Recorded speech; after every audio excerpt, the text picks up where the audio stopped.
ایک دفعہ نا حضرت ابو بکر صدیق اور جناب عمر فاروق کی نا کسی بات میں شکر رنجی ہو گئی، اختلاف رائے ہو گیا، تو جناب عمر ذرا ڈاڈی طبیعت کے بندے تھے، ڈانٹ دیا ابو بکر صدیق کو۔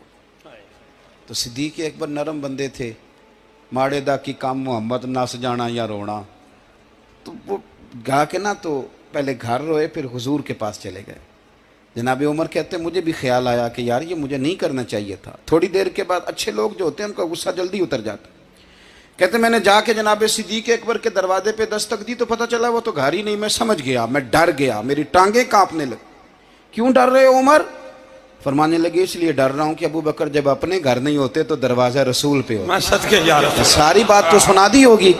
فرماتے ہیں میں نبی پاک کی بارگاہ میں پہنچا، سامنے ابو بکر بیٹھے ہیں، پشت مبارک میرے کریم رسول کی کعبے کی جانب، چہرہ صدیق اکبر کی جانب، دونوں کی گردنیں جھکی ہوئی۔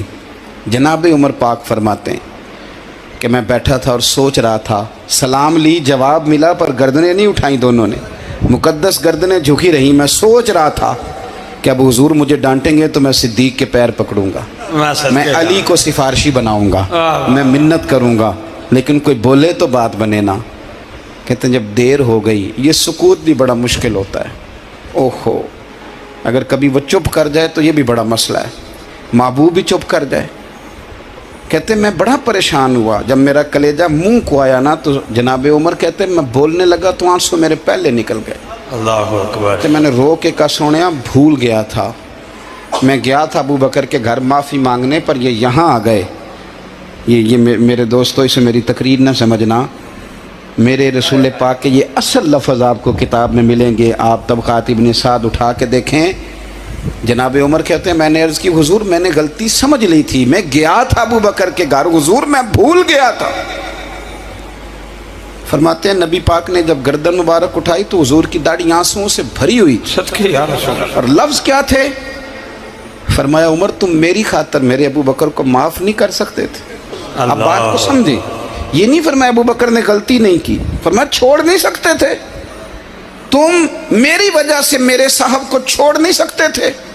پھر حضور نے فرمایا عمر یہ سارا مکہ تلواریں لے کے مجھے قتل کرنے آتا تھا، یار یہ اکیلا تھا، اس نے کھول کے بازو کہا تھا کہ جو حضور تک جائے گا میری لاش سے گزر کے جائے گا۔ فرمایا دنیا بھول جاتی ہے، مجھے یاد ہے ابو بکر صدیق نے مال بھی دیا، اولاد بھی دی، میری خاطر چھوڑ نہیں سکتے تھے؟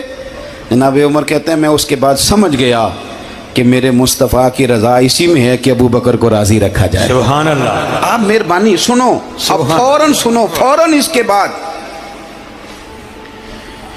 نبی پاک علیہ السلام نا شارع ہیں دین کے، حضور جو چاہیں کسی کے لیے حلال کر دیں اور جو چاہیں کسی پر